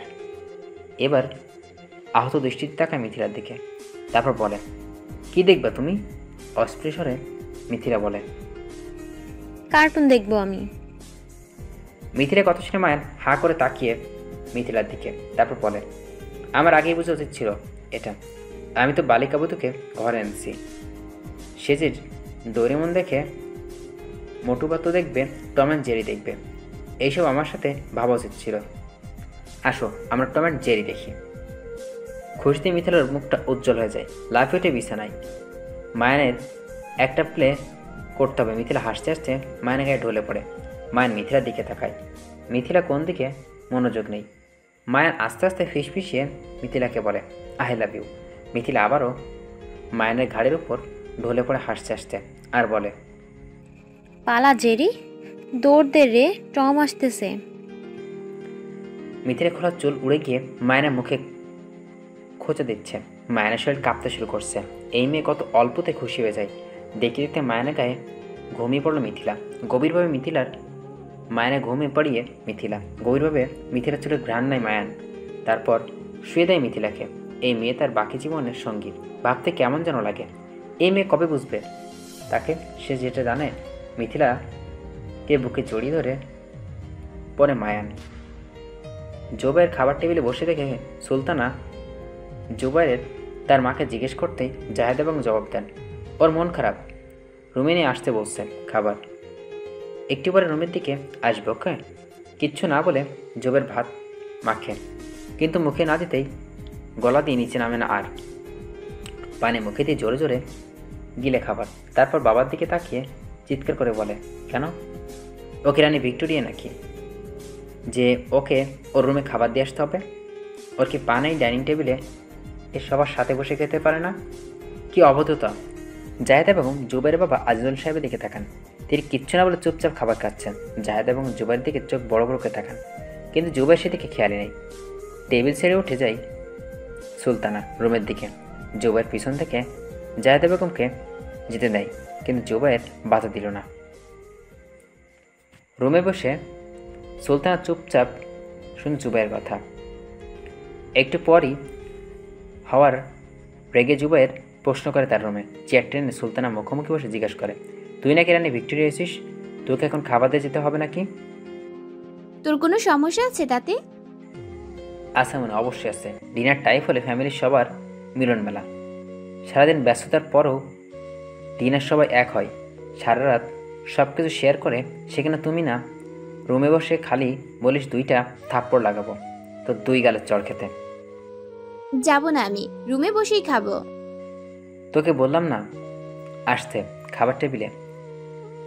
কিছু না বলে চুপচাপ করে বসে থাকে সুলতানা। অনেকক্ষণ পর রাগারাগি পরে যে সুলতানা উঠল না, ততক্ষণে জুবাইর হতাশ হয়ে হাল ছেড়ে দিল। মৃদু স্বরে বলে, তুই জানিস না তুই সামনে না থাকলে আমি খেতে পারি না। যে আয় না টেবিলে আয় প্লিজ।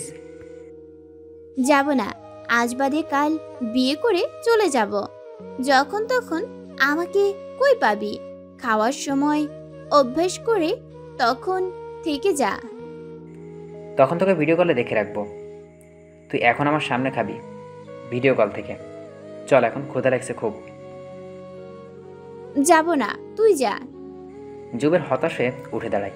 তারপর দরজার সামনে গিয়ে আবার ফিরে আসে। সুলতানাকে কিছু বলার সুযোগ না দিয়েই কেবল তুলে নেয় ডাইনিংয়ের রুমে চলে যায়। জাহেদ এবং জুবাইরের দিকে একবার, জুবের বাবার দিকে একবার তাকায়। সুলতানা জুবাইরকে শক্ত করে জড়িয়ে ধরে। জুবাইরের গায়ের ঘ্রাণ সুলতানাকে পাগল করে তোলে। কাউকে কিছু না বললে জুবাইর সুলতানাকে চেয়ারে বসিয়ে দেয়। সুলতানা টেবিলের খাবার বেড়ে দেয়। কথা না বাড়িয়ে সুলতানা চুপচাপ খেয়ে নেয়। জাহেদা বেগমও আর আজিজুল সাহেব খাবার শেষ করে চলে যায় উঠে। সুলতানা দুই চোখ দিয়ে ভিজে যায় বারবার। এত কষ্ট হচ্ছে কেন তার বুঝে উঠতে পারছে না সুলতানা। এই যে এত ভালোবাসার জন্য, তার জন্য জুবাইর, তবুও কেন জুবাইরকে বুঝতে পারে না সে? কবে বুঝবে সে তাহলে? জুবাইর বিছানায় বসে আছে ল্যাপটপ নিয়ে। আজ তার বিছানায় প্রস্রাব করার তারিখ। মনে মনে ঠিক করে নাই আজ রাতে ঘুমাবে না, কিন্তু ঘুমাবে না সে আজ। ল্যাপটপে মুভি টুভি দেখতে গেলে 2টা বেজে যায়। জুবাইর চোখ বন্ধ করে ঘুম আসে, তবুও জোর করেই চোখটা মেলে তাকায়। ঘুমাবে না বলে ঠিক করেছে সে এই শীতে আজ আবারও গোসল করতে পারবে না সে। তারপর সবচেয়ে ভালো জেগে থাকতে হবে। ভোরের দিকে বাইরে খুটখাট শব্দ হতেই জুবাইর সতর্ক হয়ে যায়, তাকায়। নূপুর শব্দ ভেসে আসছে। নূপুর তো সুলতানা পায়ে দেয়, শুধু সুলতানায় উঠছে বুঝতে পারে জুবাইর। আস্তে করে নূপুরের শব্দ স্পষ্ট হয়ে ওঠে। এত সুলতানাকে তার রুমের দিকে আসছে কেন? অবাক হয়ে জুবাইরের ঘুম ভান করে শুয়ে থাকে তাই। বাইরের লাইটটা আলোয় দেখা যায় সুলতানা হাতে এক মগ পানি। মুহূর্তে জুবাইর বুঝে যায় একদিন পর তার বিছানা হিসু করার কাহিনী কি। তাকে গোসল করানোর চক্রানোটা এই সুলতানার। সুলতানা পানি ঢালার আগে জুবাইর সুলতানার হাত হাঁকসে টান দিয়ে ধরে। হাত থেকে মগটা পড়ে যায় কম্বলের উপর। সুলতানা জুবাইয়ের উপর পড়ে যায়। দেখ কিমড় করে জুবাইর বলে, বাবারে ঘুঘু, তুমি খেয়ে যাও ধান, একবার ঘুঘু তোমায় বাঁধিব। জুবাইর পুরো বাক্য শেষ করতে না পেরে তার আগে সুলতানা জুবাইর দুটোর দখল করে নেয়। গভীর চুমুকে জুবাইর ঠোঁটে খামছে ধরে জুবাইরের মাথার চুল। চুমু খাওয়া শেষ হতে জুবাইয়ের গালে খুব জোরে একটা কামড় বসায়। আত্মনাদ করতে গিয়েও চুপ করে যায় জুবাইয়ের। তারপর হতবিম্বল হয়ে তাকিয়ে থাকে সুলতানার দিকে, যেন কিচ্ছু হয়নি এরকম একটা ভাব নিয়ে সুলতানা উঠে দাঁড়ায়। তারপর রুম থেকে বের হয়ে যায়। বিছানায় বসে ঘামছে জুবাইয়ের। এই শীতেও প্রচণ্ড ঘামে জবজব হয়ে আছে শরীর। সুলতানাকে সে দুঃসাহসিকতা কাজ করে বসলো। একটু আগে তাই ভাবছে সে, এই মেয়ে তো এত বাজে হয়েছে কীভাবে। জুবাইয়ের বিছানা থেকে নেমে সুলতানা রুমের দিকে যায়। সুলতানা রুমের দরজা খোলা, টেবিলে রেখা মাথা রেখে সুলতানা কেঁপে কেঁপে উঠছে। অবাক হয় জুবাইয়ের। কী হয়েছে সুলতানা? একটু আগে তো নিজেই তো একটা প্রত্যাশিত কাজ করে এসছে। জুবাইর তো জোর করেনি, তাহলে এখন কেন কাঁদছে? হঠাৎ করে মনে হলো জুবাইর সুলতানা মনে হয় জেকের মাথায় একরকম করে ফেলছে, তাই এই অপরাধবোধে কাঁদছে। জুবাইর রুমে ঢুকে সুলতানা মাথায় হাত রাখে, মাথা তুলে তাকায় সুলতানা। কাঁদছিস কেন? কিছু না, এমনি। আরে কাঁদতে হবে না, আমি বুঝতে পেরেছি তুই যে ঝোঁকের মাথায় এরকম করে ফেলছিস। আমি কিছু মনে করিনি, কাঁদবি না মোটেও। সুলতানার চোখ মুখ কঠোর হয়ে যায় জুবাইরের কথা শুনে। সে ভেবেছিল জুবাইর বুঝতে পারবে এবার, কিন্তু গাতারা এবারও বুঝতে পারেনি। উল্টো এসছে তাকে সান্ত্বনা দিতে। চিবিয়ে চিবিয়ে বলে সুলতানা, মাথা মোটা। কি বললি তুই? কিছু না বলে টেবিলের উপর থাকা জগ হাতে নেয় সুলতানা। তারপর ঢাকনা খুলে পানে সুরে মারে জুবাইরের গাড়ি। হতভম্ব হয়ে জুবাইর দাঁড়িয়ে থাকে। ঠান্ডা পানি শরীর কাঁপন ধরিয়ে দেয় জুবাইরের। এতটাই অবাক হয় জুবাইর চিৎকার করেও ভুলে যায়। বাইরে আজান হাতেই মিথিলা ঘুম ভাঙে। এক মুহূর্ত লাগে মিথিলা বুঝতে পারে সে কোথায় আছে এখন। পর মুহূর্তে দেখতে পায় মায়ান তাকে জড়ি ধরে আছে, আর সে মায়ানের বুকে। মায়ানের ঘুমন্ত মুখের দিকে তাকায় মিথিলা। এই মানুষের সাথে তার বাকি জীবন কাটাতে হবে, সারা জীবনের সঙ্গী এই মানুষটার। কেমন যেন তাকে ভালো লাগা কাজ করে মিথিলার মধ্যে। হঠাৎ করে মায়ানের নিঃশ্বাস মিথিলার মুখে পড়ছে, তাও ভালো লাগে মিথিলার আজ। জড়ি ধরে মিথিলা মায়ানকে। আজ আর সব কিছুই ভালো লাগছে। সকালের নাস্তা মিথিলা নিজ হাতে বানাতে যায়। মায়ান অফিসের কয়েকটা ফাইল রেডি করছে। আলু ভাজি করার জন্য আলু কাটতে গিয়ে মিথিলা আঙুল কেটে ফেলে। অবাক হয়ে তাকায় মিথিলা, নিজের হাত কেটে ফেলছে। অবাক হয়ে তাকায় মিথিলা। অন্যদিকে হলে মিথিলা চিৎকারে পুরো বাড়ি কেঁপে উঠত। আজ মিথিলা নিজেই কাটা আঙুলে একটু হলুদের গুঁড়া লাগিয়ে দেয়। পেঁয়াজ কাটতে গিয়ে নখের আর চোখের জল এক হয়ে যায় মিথিলার, তবু নিজের অভয় দেয় মিথিলা। আজ যে করে হোক এইসব তো শিখতে হবে, তোকে পারতে হবে। রুটি বানাতে গিয়ে মিথিলা বুঝতে পারে এই পৃথিবীর সবচেয়ে কঠিন এবং শৈল্পিক কাজ হলো গোল করে রুটি বানানো। অফিসের কাছে মায়ান একেবারে ডুবেছিল। হঠাৎ করে কিচেন রুমের দিকে কিছু পড়ার শব্দে চমকে যায়। তারপর মনে পড়ে যায় মিথিলা কিচেন রুমে অনলাইনে খাবার অর্ডার দিয়েছিল মায়ান, কিন্তু মিথিলা রাজি হয়নি। জেদ ধরেছে নিজেই বানাবে নাস্তা। ছুটে যায় মায়ান কিচেন রুমে। গিয়ে দেখে মিথিলা দাঁড়িয়ে আছে। কেমন বিব্রত দেখাচ্ছে মিথিলার চেহারা। মেঝেতে এক গ্লাস ভেঙে পড়ে আছে। একটা প্লেটে রুটি বানানো। রুটির দিকে তাকালে কেউ বুঝবেই না যেটা রুটি। রুটি গোল চেহারা চেঞ্জ হয়ে অদ্ভুত চেহারা ধারণ করছে। কড়াতে আলু ভাজি করা, যার অর্ধেক পুরো কালো হয়ে আছে। একটা বাটি ডিম ভাজা। কিছু দক্ষ হাতে ডিম উল্টানো অভাবে ডিম ভেঙে খণ্ড খণ্ড হয়ে আছে। মায়ানকে দেখে মিথিলা আরও সেটিয়ে যায় ভয়ে, লজ্জায়। মায়ান হেসে ওঠে, মিথিলাকে জড়িয়ে ধরে। তারপর মিথিলাকে ডাইনিংয়ে বসিয়ে নিজে গিয়ে ভাঙকাজ পরিষ্কার করে আনে। মিথিলা মুখ ভার করে বসে আছে। মায়ান সব কিছু টেবিলে এনে মিথিলাকে দিয়ে খেতে বসে। মিথিলার মুখে রুটি ছিঁড়ে ছিঁড়ে মিথিলা থুক করে ফেলে দেয়। 1 কেজি লবণ দিয়ে দিয়েছে সে আলু ভাজিতে। মায়ান নিজের মুখে নিতে মিথিলাকে বলে, প্রথমবার হিসেবে কিন্তু খুব খারাপ হয়নি মিথিলা, অনেক ভালো এসছে। মিথিলা মন খারাপ হয়ে যায়। ডাইনিং থেকে উঠে যায় রুমের দিকে। মায়ান বসে বসে খায় সব পরম তৃপ্তি নিয়ে, যেমন অমৃত খাচ্ছে। মিথিলা লুকিয়ে লুকিয়ে দেখে। খাবার শেষ করে মায়ান রেডি হয়ে নেয় অফিসে যেতে। মিথিলার কপালে একটা চুমু খেয়ে বলে, 20 মিনিটের মধ্যে খাবার চলে আসবে, তুমি রাতে খেয়ে যেও। দুপুরে আবার লাঞ্চ নিয়ে দিয়ে যাব। আমার ফিরতে সন্ধ্যা হবে, ভয় পেও না। ল্যাপটপে অনেক কার্টুন আছে, টিভি আছে, ইচ্ছে মতো কার্টুন দেখো। রাতে আমরা রেস্টুরেন্টে ডিনার করব।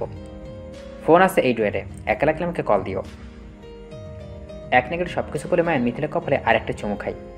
মিথিলা ভীষণ ভালো লাগে মায়ানের এই স্পর্শ। ইচ্ছে করে মায়ানকে একটু জড়িয়ে ধরতে, কিন্তু লজ্জায় পারে না।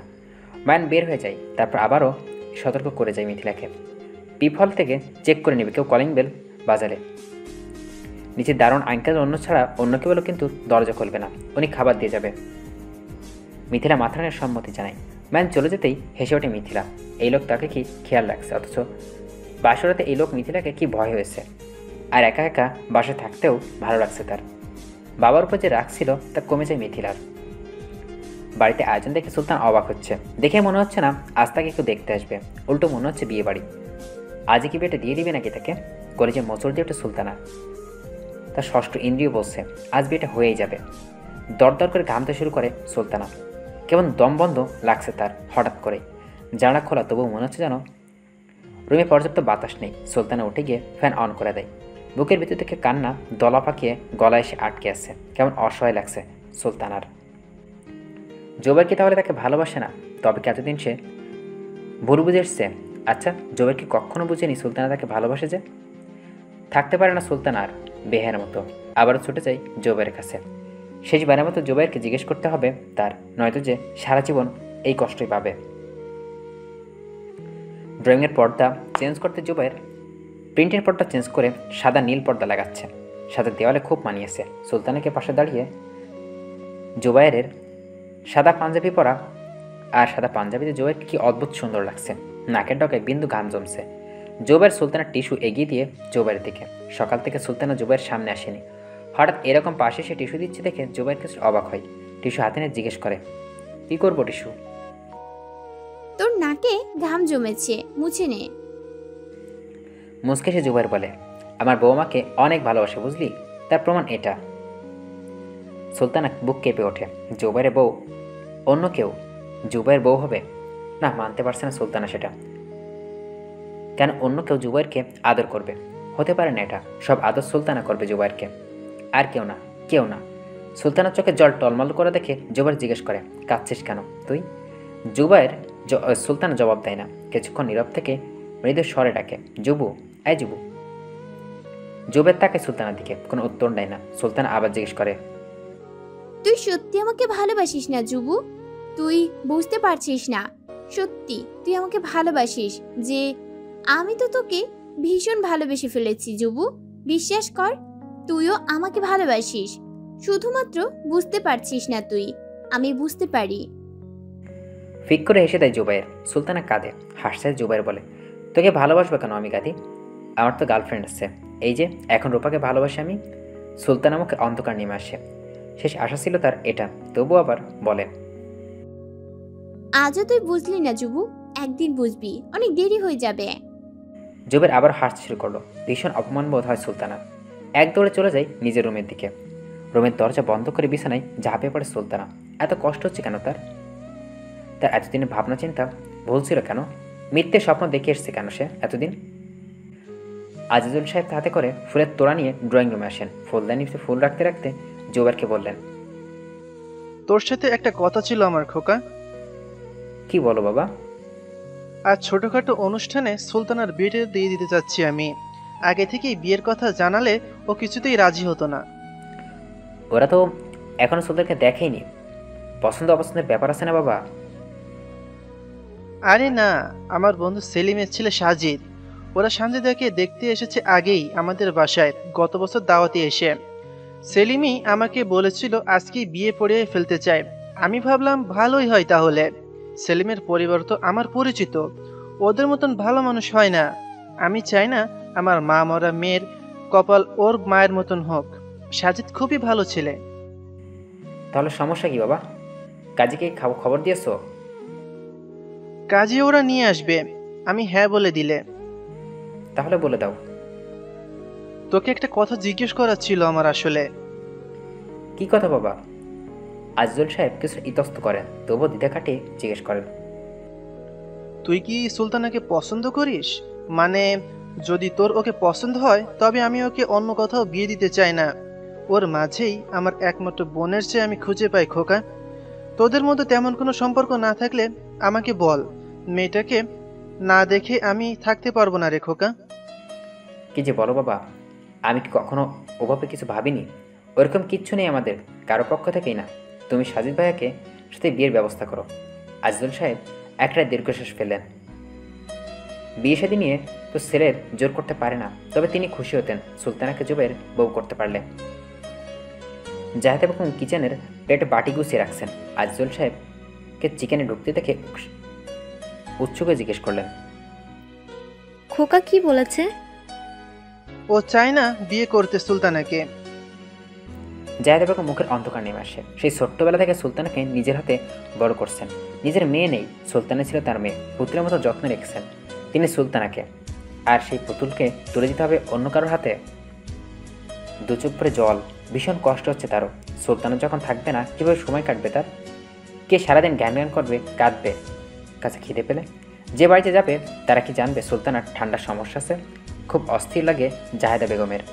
জোবাইরের বউ হয়ে যে মেয়ে আসবে সে কি সুলতানার মতো লক্ষ্মী হবে? সুলতানা ভীষণ নরম স্বভাবের মেয়ে, একটু কষ্ট পেলেই কাচের মতো ভেঙে যাবে। ওকে কে দেখে রাখবে? জুবাইর তো সুলতানাকে ছাড়া এক মুহূর্ত চলতে পারে না। তবে কি থাকবে জুবাইর? কিছুক্ষণ মাথায় ঢুকছে না তার। অনেকক্ষণ ধরে ঝর্ণার নিচে দাঁড়িয়ে ভিজে সুলতানা। জুবাইরের জন্য মনে জমে থাকা সব আবেগ, ভালোবাসা, মায়া সব কিছুকে ধিক্কার জানায় মনে মনে। নিজেকে বুঝিয়ে শান্ত করে আর ভাববে না জুবাইরকে নিয়ে। বিয়ে করে নিবে, মামা যেই ছেলেকে বলবে চিরজীবনের জন্য এই বাসা থেকে চলে যাবে, কখনো জুবাইরের মুখ দেখাবে না আর। কান্না কিছুতেই চাপা দিতে পারছে না সুলতানা। রাগে ক্ষোভে মাথার চুল টেনে ছিঁড়ে ধরে। বুকের ভিতর তোলপাড় হয়ে যাচ্ছে সুলতানার। জুবাইর সুলতানার রুমে এসে সুলতানাকে গহনা দিয়ে পরার জন্য এসে দেখে রুমে খালি সুলতানা নেই। বিছানার উপর ল্যাভেন্ডার কালারের জামদান শাড়িটা পরে আছে। সুলতানাকে এই শাড়িতে জুবাইর দিয়েছিল, কিন্তু সুলতানা কখনো পরেনি। বলেছিল একটা বিশেষ দিনে পরবে। আজকে কি সুলতানা সেই বিশেষ দিন? মন খারাপ হয়েছে জুবাইরের। অসময়ে পানির শব্দ পাওয়া যাচ্ছে, সাথে সুলতানা চাপা আর্তনাদ। বুকের মতন মোচড় দিয়ে ওঠে জুবাইরের। সুলতানা কাঁদছে। কেন কাঁদছে সুলতানা? উঠে গিয়ে অসময়ের দরজায় নক করেও সুলতানাকে ডাকে জুবাইর। সুলতানা, এই এই। ভিতরে কান্নার শব্দ বন্ধ হয়ে যায়। দাঁত দিয়ে ঠোঁট কামড়ে ধরে কান্না আটকায় সুলতানা। অতিরিক্ত চাপ প্রয়োগের ফলে ঠোঁট কেটে যায়। রক্তের স্বাদ পায় সুলতানা। ভিতরের রাগ আরও বেড়ে যায়। আরও চাপ দেয় ঠোঁটে। শরীরকে কষ্ট দিয়ে মনে কষ্ট ভোলাতে যাচ্ছে সুলতানা। ঠান্ডায় শরীর কাঁপছে, দু চোখ লাল হয়ে গেছে। ক্লান্ত হয়ে গোসল শেষ করে সুলতানা দরজা খুলে রুমে ঢুকতে দেখে জুবাইর বসে আছে চেয়ারে। সুলতানা ভ্রুক্ষেপ করে না আর, গায়ে লোশন মাখে। বাইরে অনেক মানুষের কথাবার্তা শোনা যাচ্ছে। মেহমান কি চলে এসছে জানা নেই সুলতানার। লোশন মাখা শেষ করে হেয়ার ড্রায়ার দিয়ে চুল শুকিয়ে নেয়। জুবাইর কিছুক্ষণ তাকিয়ে থাকে পেছন থেকে সুলতানাকে দিকে, তারপর ওটা বের হয়ে যায় রুম থেকে। সুলতানা দরজা বন্ধ করে দেয় রুমের। আজিজুল সাহেবের চেহারা দুশ্চিন্তার ছাপ স্পষ্ট। সুলতানাকে কিছুতেই তিনি দূরে যেতে দিতে চান না। সেই ছোটবেলা থেকেই তো তার কাছে ছিল মেয়ে, কিভাবে অন্যের ঘরে দিয়ে দিবেন তিনি আজ? দুনিয়া সম্পর্কে সুলতানের কোনো জ্ঞান নেই। একা একা কখনো স্কুলে যায়নি। জুবাইর সবসময় ছায়ার মতো পাশে ছিল। অথচ সেই মেয়েকে সেটা আজ সুলতানাকে বিয়ে করে না বলে দিচ্ছে। সুলতানের বাবাকে কি খবর দেওয়া উচিত আজ? কত বছর হয়ে গেছে তার সাথে যোগাযোগ নেই। সুলতানের বাবার কথা মনে পড়তেই ঘামতে শুরু করেন আজিজুল সাহেব। না, কিছুতেই না, তিনি তার সাথে যোগাযোগ করবেন না, কিছুতেই না। জুবাইরকে ডেকে আজিজুল সাহেব বলেন সুলতানাকে নিয়ে আসছে। জুবাইরকে সুলতানাকে ডাক দেয়। 2 মিনিট পর সুলতানা বের হয়ে আসে। ল্যাভেন্ডার কালারের জামদানির সাথে সিলভার কালারের ফুলাতা ব্লাউজ পরে, কানে মুক্তোর দুল, গলায় মুক্তোর মালা। জাহেদা বেগম দেও ভারী গহনা সুলতানা পরেনি। খোলা চুল, নাকে উজ্জ্বল নীল পাথরের নাকফুল, হাতে কাচের চুড়ি। কি অপূর্ব লাগছে সুলতানাকে। জুবাইর মুগ্ধ হয়ে তাকায়। আগে তো কখনো সুলতানাকে এইভাবে দেখেনি সে। এত সুন্দর মনে হয়নি, তবে কেন আজ এত সুন্দর লাগছে? কাঁপন ধরেছে জুবাইরের বুকে। এই মেয়েটা তার চিরপরিচিত, অথচ আজ তাকে মনে হচ্ছে স্বর্গের দেবী যেন। এ তো তার মনের মন্দিরের দেবী। তবে কি নিজের মন্দিরের দেবী সে নিজেই বিসর্জন দিচ্ছে? জুবাইরের দিকে না তাকিয়ে সুলতানা এগিয়ে যায়, গিয়ে সবাইকে সালাম দেয়। জাহেদা বেগম উঠে জায়গা করে দেয় সুলতানাকে সাজিদের পাশে বসার জন্য। জুবাইর দূর থেকে তাকিয়ে দেখে সুলতানা আর সাজিদ পাশাপাশি বসা। সাজিদের পরনে আকাশি রঙের পাঞ্জাবি, মাথায় সিল্কি চুল। জুবাইর হিংসায় হঠাৎ করেই সুলতানা সাজের পাশে বসেছে। জুবাইরের বিষয়টা মেনে নিতে পারছে না। সারা জীবন যে সুলতানাকে এইসব থেকেই প্রোটেক্ট করে এসছে, আজ তাকে দেখে মানুষটাকে অন্য কেউ নিয়ে যাবে। কলিজা মোচড় দিয়ে ওঠে জুবাইরের। ভাবতেই এটা কিভাবে সম্ভব? সুলতানাকে কেন নিয়ে যাবে তারা? বিয়ে হবে, ওরা চলে যাবে, সুলতান এই বাড়িতে থাকবে। মানতে পারছে না জুবাইর। হঠাৎ করে জুবাইর বুঝতে পারলে সুলতানাকে ছাড়া সে সম্পূর্ণ নিঃসঙ্গ। সুলতান ছাড়া তার জীবনে কিচ্ছু নেই। কিন্তু এরকম কেন হবে? তবে কি সুলতানা ঠিক বলছে? জুবাইর সুলতানকে ভালোবাসত। নিজেকে মহা গাধা মনে হয় জুবাইরের আজ এই মুহূর্তে। কি কি ভুল করে ফেলছিল সে? নিজের ভালোবাসা বুঝতে পারেনি কেন? আজিজুল সাহেব জোবাইরকে ডেকে বললেন সুলতানা সাজিদকে ছাদে নিয়ে যেতে, ওরা আলাদা কথা বলবে। জোবাইর মাথা চক্কর দিয়ে ওঠে। একটা ছেলে সুলতানার সাথে আলাদাভাবে কথা বলবে? অসম্ভব এটা। এই ছেলে যদি সুলতানের কোনো ক্ষতি করে বসে, সারা জীবন সুলতানের যেন এক ফোঁটা ক্ষতি না হয় তা দেখছে জোবাইর সে ছোটবেলা থেকে। জোবাইর কিছু বলার আগে সুলতানা উঠে দাঁড়ায়, সাথে সাজিদ। সুলতানা নিজেই বের হয়ে যায় বাসা থেকে ছাদের দিকে। সাজিদ পিছু পিছু যায়। জোবাইর থমকে দাঁড়ায় পিছনে, তারপর কিছু একটা বের হয়ে যায় পিছন পিছন। কিছুতেই সে কাউকে বিশ্বাস না করে সুলতানের বেলায় নিজেকে ছাড়া। দরজা আলাদা জোবাইর। সাজিদ সুলতানাকে কিছু বলছে আর হাসছে। সুলতানা মুচকে আসছে, গায়ে জ্বালা করে ওঠা থেকে জোবাইরের এসব। ইচ্ছে করে তারা সাজিদের দাঁত ভেঙে ফেলতে। বিয়াদব একটা ছেলে 32 দাঁত বের করে হাসছে আবার। নিজে নিজে সাজিদকে লজ্জা দিয়ে বলে জোবাইর, হাসলে হবে না শালা, দাঁতও ব্রাশ করতে হবে। সাজিদ সুলতানার গা ঘেসে দাঁড়ায়। সুলতানার এক গাছে চোর উড়ে এসে সাথে মুখে লাগছে। মেজাজ খারাপ হয়ে যায় জোবাইর এসব দেখে। গলা খাঁকড়ি দিয়ে সাথে প্রবেশ করে। জোবাইর বুঝতে পেরে গেছে এবার পুরোপুরি সুলতানের পাশে সে অন্য কাউকে সহ্য করতে পারবে না। সাজিদ একটু সরে দাঁড়ায়। নিচে ডাকছে তোদের। মিথ্যে বলে জোবাইর আর এক মুহূর্তেও জোবাইর সহ্য হচ্ছিল না সাজিদকে সুলতানের পাশে। নিচে খাবার রেডি করে সবে অপেক্ষা করছে। 3টে চেয়ারে খালি সুলতান সাজিদ জোবাইরের জন্য। সুলতানাকে একটাতে বসে, পরের চেয়ারটায় সাজিদ বসে, কিন্তু তার আগের জোবাইর গিয়ে বসে পড়ে। সাজিদ কিছুটা অপ্রস্তুত হয়ে যায়। তারপর জোবাইরের পাশে বসে থাকে চেয়ারে। বসে থেকে আনন্দ পায় জোবাইর। মনে মনে সাজিদকে একটা খারাপ গালি দেয়। খাওয়া দাওয়া শেষ করে আজিজুল সাহেব সুলতানাকে ডাকেন পাশের রুমে। তারপর মাথায় হাত রেখে বলেন, সাজিদকে কি তোর পছন্দ হয়েছে মা? যদি না হয় আজকেই বিয়ে কাজ সেরে ফেলতে চাই, তুই কি বলিস? ভিতরে জ্বর উঠে সুলতানার। নিজেকে শান্ত রেখে বলে, আমি রাজি মামা। আজিজুল সাহেব দু চোখ ভিজে যায়। রুম থেকে বের হতেই জোবাইর তার বাবাকে বলে, বাবা আমার কথা আছে তোমার সাথে। পরে সব কথা হবে, এখন সুলতানার বিয়ে নিয়ে আমি ব্যস্ত। বাবা শোনো, আমি বলছি না পরে কথা হবে। আজিজুল সাহেব সুলতানাকে নিয়ে চলে যান সেখান থেকে। কাজী সাহেব বিয়ে পড়ানোর প্রস্তুতি নিচ্ছেন। যখন জুবাইর মাথায় যেন সপ্তম আকাশ ভেঙে পড়ে, তখন মাথায় একটা স্বাক্ষরের মাধ্যমে তার সুলতান অন্যকার হয়ে যাবে। এখন 1 সেকেন্ডের মধ্যে মাথা ঝিমঝিম করে ওঠে জুবাইরের। নিজের হাতে সব শেষ করছে সে। সুলতানার দুচোখ ঝাপসা হয়ে আসছে। বুকের ভিতরে এক অচেনা ব্যথা সুলতানাকে শেষ করে ফেলছে। নিঃশ্বাস বন্ধ হয়ে আসছে সুলতানার। তবুও বারবার আল্লাহকে বলছে, আমাকে শক্তি দাও আল্লাহ, যেন আমাকে ভাগ্যে রাখা নাই, যাকে মনেও আমি নাই, যার জন্য আমার এতটুকু না পড়ে আমাকে পাথরের মতো শক্ত করে দাও। জুবের অপেক্ষায় ছিল সুলতানা একটিবার তার দিকে তাকাবে, কিন্তু তাকায়নি সুলতানা। উল্টো সাজির দিকে তাকিয়েছিল। জুবের আর নিতে পারছে না। দৌড়ে গিয়ে আজিজুল সাহেবের পা চেপে ধরে কেঁদে বলে উঠল, বাবা তুমি বন্ধ করো, আমি সুলতানাকে ছাড়া থাকতে পারবো না বাবা। আবার সুলতানাকে আমি অন্য কারো হতে দিতে পারবো না। অতিথিরা সবাই চমকে উঠে রেগে উঠলেন সুলতানা। কারো মুখে কোনো কথা নেই, শুধু জুবাইরের কান্নার শব্দ শোনা যাচ্ছে। জুবাইরের সুলতানের কাছে এগিয়ে যায়। সুলতানার দুহাত টেনে নিয়ে বলে, আমি বুঝি নাই রে সুলতানা, আমি তোকে সত্যিই বুঝি না এতদিন। কথা না বলে দাঁত থাকতে মানুষের মর্ম বুঝে না, তেমনি আমি বুঝি নাই তোর মর্ম। এখন বুঝতে পারছি যখন আমার কলেজে ছেড়ে অন্য কেউ নিয়ে যাচ্ছে। সুলতান আমাকে ক্ষমা করে দে। আমি যে মাথা মোটা তুই তো জানিসই, আর ভুল হবে না। আমি আসলেই কাকে ভালোবাসি সেটাই বুঝতে পারিনি এতদিন ধরে। জোবাইয়ের হাত ছেড়ে দিয়ে সুলতানা বুকের ভিতরে অভিমানের ঝড় ওঠে। আজিজুল সাহেব অপরের দিকে তাকায় অতিথির দিকে। কেউ কিছু না বলে সবাই উঠে চলে গেল। পুরো বাড়ি বসে খালে হতে আজিজুল সাহেব একটা চর বসে জোবাইয়ের গালে মাথা নিচু করে দাঁড়িয়ে থাকে। জাহেদা বেগম সুলতানাকে জড়ি ধরে কাঁদতে থাকেন। শেষ পর্যন্ত যে মেয়েটাকে তাকে কাছেই থাকবে এইভাবেই তিনি খুশি। তুই এখন সুলতানার কাছে গিয়ে ক্ষমা চাইবি। ও যতক্ষণ রাজি না হচ্ছে ততক্ষণ তোর মাপ নেই। সুলতানাকে রাজি করাতে পারবি যখন, তখনই আমি কাজে নিয়ে আসব, তখনই বিয়ে হবে তোদের। এই বলে আজিজুল সাহেব জাহেদা বেগমের হাত ধরে টেনে নিয়ে নিজের রুমের দরজা বন্ধ করে দিল। দুইজনেই খুব খুশি এখন। গাদিজি অবশ্যই বুঝতে পেরেছে, তাই তার জন্য ঢের। সুলতানা ছুটে যায় নিজের রুমের দিকে, দরজা বন্ধ করে দিয়ে ভিতর থেকে। জুবাইর এক পা ঢুকে দেয় ভিতরে। সুলতানা দরজা ধাক্কা দিতেই জুবাইর মৃদু চিৎকার করে ওঠে। দরজা খুলে ফেলে সুলতানা। জুবাইর তাকিয়ে আছে সুলতানার দিকে। সুলতানাকে বিছানায় বসে। জুবাইর সুলতানার সামনে চেয়ারে বসে। তুই এখানে কেন আসলি? আর কি চাস তুই? আমার বিয়েটাও ভেঙে দিলি তুই। আর কত কাঁদাবি তুই আমাকে?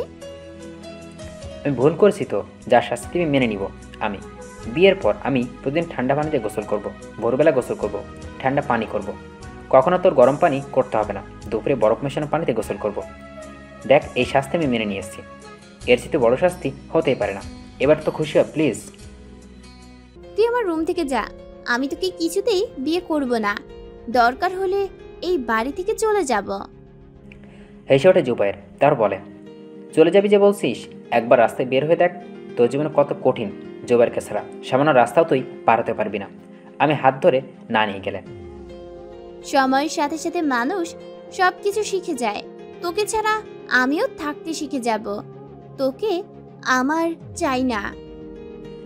জুবাইর হাসতে থাকে। সুলতানা রেগে যাচ্ছে ক্রমশ। জুবাইর ইচ্ছে করছে আরও রাগিয়ে দিতে। রেগে গেলে সুলতানার দুই গাল আপেলের মতো হয়ে যায়। জুবাইরকে ইচ্ছা করে তখন কামড়ে দিতে, খেয়ে নিতে। সুলতানাকে রাগানোর চান্স তাই মিস করল না জুবাইর। শান্ত স্বরে বলে, তোর বাপ তো তোকে আমার ঘাড়ে চাপিয়ে দিয়ে বিদায় হয়েছেন।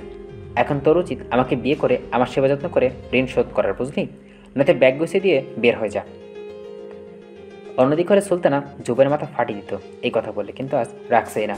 বিছানা থেকে নামে সুলতানা, তারপর ড্রেসিং টেবিলের উপর থেকে পার্স হাতে নিয়ে জুবাইরের সামনে দাঁড়ায়। খুব অহংকার তোর না? প্রতিদিন আমাকে খোটা দিস এই বাড়ি থাকি বলে। আমাকে তো আল্লাহর মা হারা করছে, জানি না বাবা কোথায় চলে গেছে আমাকে ফেলে রেখে। এতিমের যন্ত্রণা তুই কী বুঝবি? আমি সারাদিন তো তোর ঝগড়া করি, হাসি খুশি থাকি বলে। এই নয় যে আমার কোনো কষ্ট নেই, আমারও ভীষণ কষ্ট হয়, তবুও সব ভুলে যাই আমি তোর ভালোবাসায়, মামার আদরে, মামির স্নেহে। প্রতিদিন কিছু হলেই তুই আমাকে বলিস বাড়ি থেকে বের হয়ে যেতে। আমি কিচ্ছু বুঝি না, সেটা তোর দুষ্টামি, কিন্তু আজকে মনে হচ্ছে তুই সত্যি চলে যাস। আমি বাড়িতে না থাকি, আমি তোদের কাছে আশ্রিতা, তাই আমার আত্মসমর্পণ খুব একটা নেই। আশ্রিত মানুষের আত্মসমর্পণ থাকে না, তাদের সবাই এসবের জলাঞ্জলি দিয়ে মাটিতে দাঁত কামড়ে পড়ে থাকতে হয় নিজের প্রাণ বাঁচাতে। আমারও তেমন ছিল, শুধু তাই তুই আমাকে ভালোবাসিস বলে একবার পরোয়া করিনি, কিন্তু আজকে মনে হচ্ছে সবার সামনে দাঁত কামড়ে পড়ে থাকতে চাই না। যেখানে আমার জন্য তোর ভালোবাসা নেই, সেখানে আমি কেন আত্মসমর্পণ বিসর্জন দিব? তোর বাড়িতে তুই থাক, আমি যাচ্ছি। জুবাইরকে কিছু করার সুযোগ না দিয়ে সুলতানা দৌড়ে বের হয়ে গেল রুমের দরজার বাইরে থেকে, বন্ধ করে দেয়।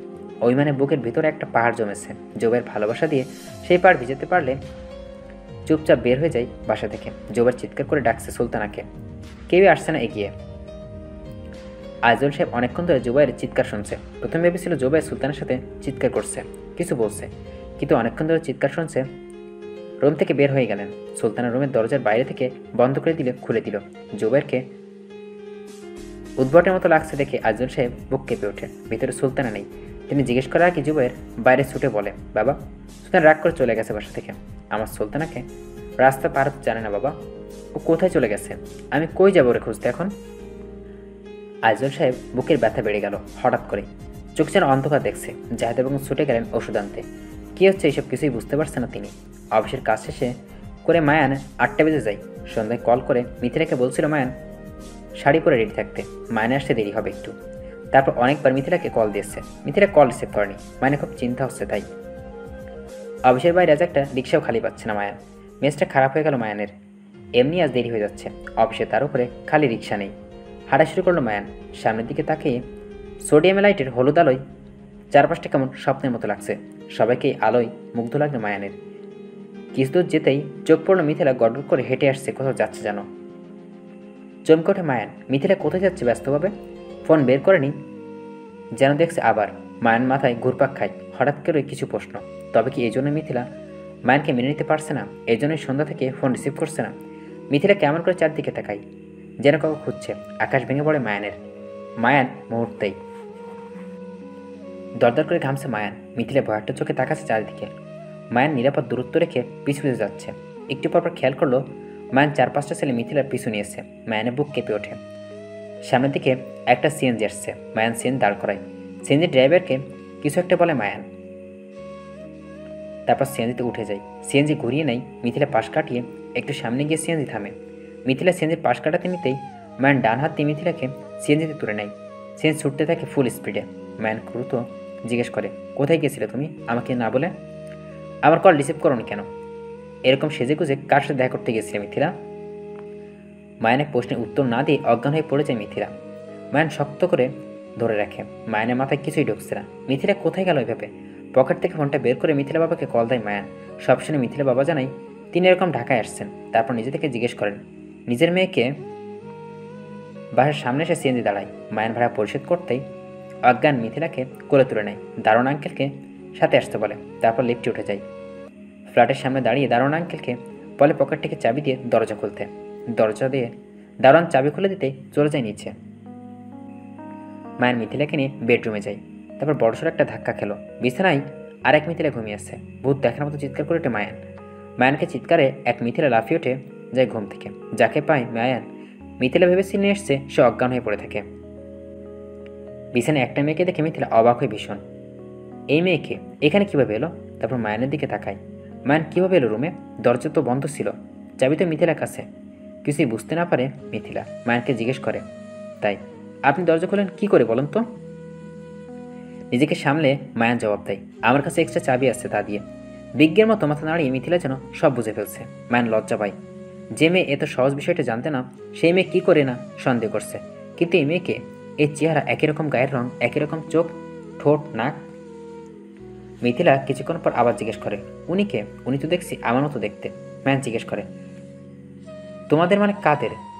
আমি রোদেলা, মেঘলা, আমরা 3 বোন, তো একই রকম দেখতে। মুহূর্তে মায়ানের মাথায় একটা সম্ভাবনার কথা আসে। তাড়াতাড়ি মিথিলা বাবাকে কল দিয়ে সব জানাই। তারপর পানি এনে মেয়েটার চোখে মুখে ছিটিয়ে দেয়। মেয়েটা উঠে বসে বিছানায়।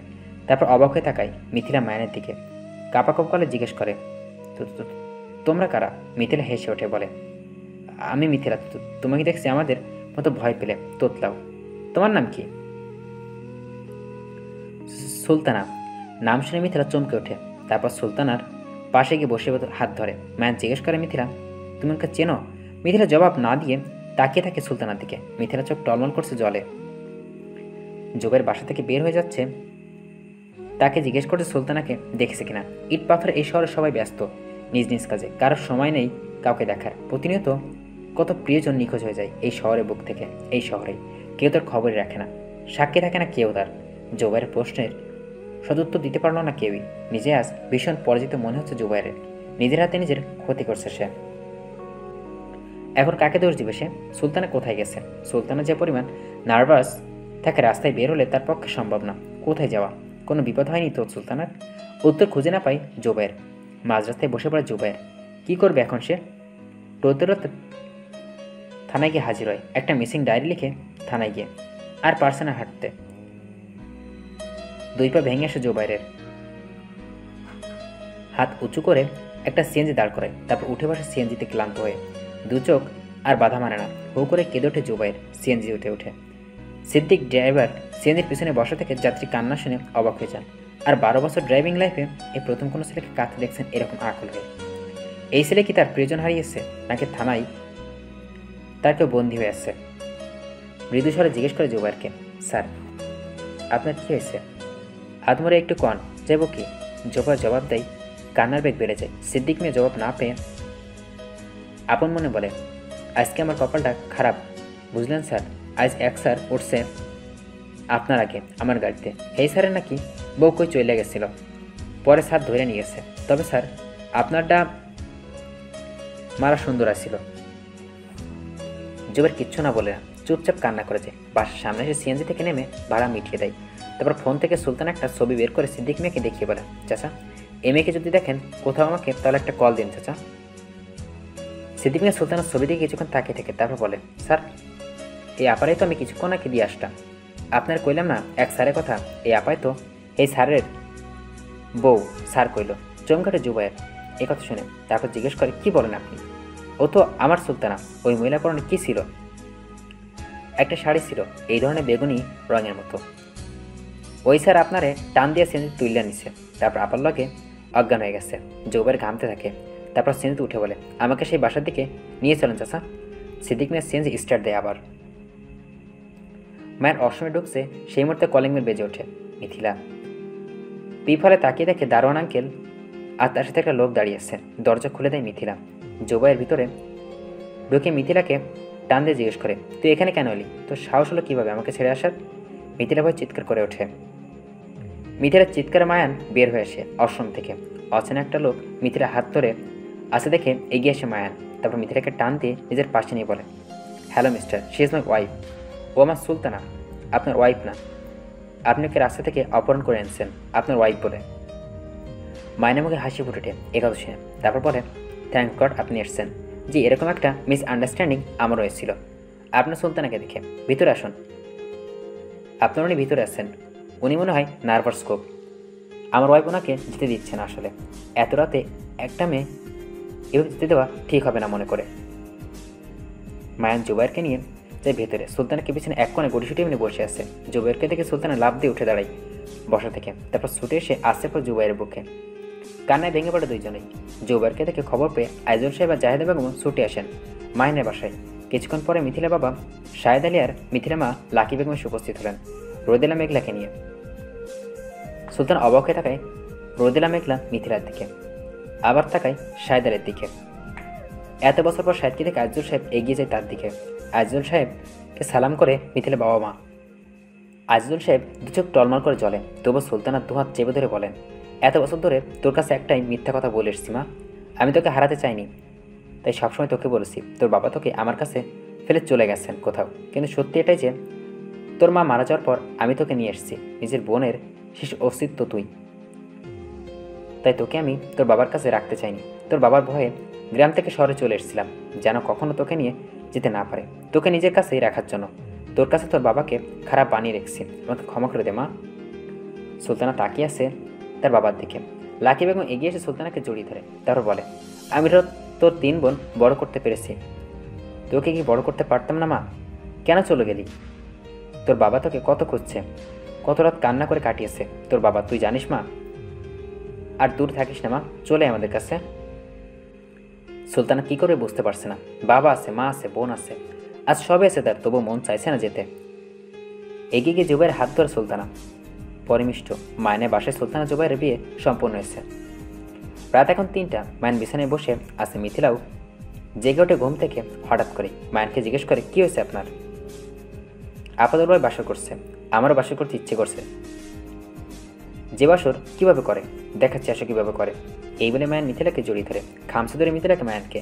জুবাইর কাঁপতে কাঁপতে অসময় ঢুকে দরজার সামনে সুলতানা দাঁড়িয়ে আছে, কোমর আঁচল গুজে। অসহায় দৃষ্টিতে জুবাইর দিকে তাকিয়ে আছে সুলতানার দিকে। তারপর মৃদু স্বরে বলছে, এখন তুমি আমার স্ত্রী। স্বামীকে এভাবে কষ্ট দেওয়া উচিত হচ্ছে না তোমার। তোমার উচিত আমার জন্য গরম পানি করে আনা। তুই কি গোসল করবি এখন, নাকি তোকে পানিতে চুবামো আমি? গোমড়া মুখে জুবাইর ঝর্ণা ছাড়ে। এরপর শীতের চিৎকার করে ওঠে। সুলতানা দাঁড়িয়ে দেখছে। কিছুক্ষণ পর জুবাইয়ের মাথায় দুষ্ট বুদ্ধি খেলে যায়। সুলতানাকে হাত ধরে টেনে নিয়ে জড়িয়ে ধরে জুবাইর ঝর্ণা নিচ্ছে। সুলতানার দুঠোঁট টেনে নিয়ে নিজের ঠোঁটের মধ্যে। সুলতানের পুরো শরীর ঘুরে বেড়ানো জুবাইয়ের হাত। লজ্জায় শিরনে কেঁপে ওঠে সুলতানা। এত আদর সহ্য হচ্ছে না সুলতানার। নিঃশ্বাস বন্ধ হয়ে আসছে। ভিজতে ভিজতে একে অন্যে আশি পিঠে জড়িয়ে ধরে ভালোবাসা সিদ্ধ হয়ে যায় 2 জোড়া কপোত কপতি।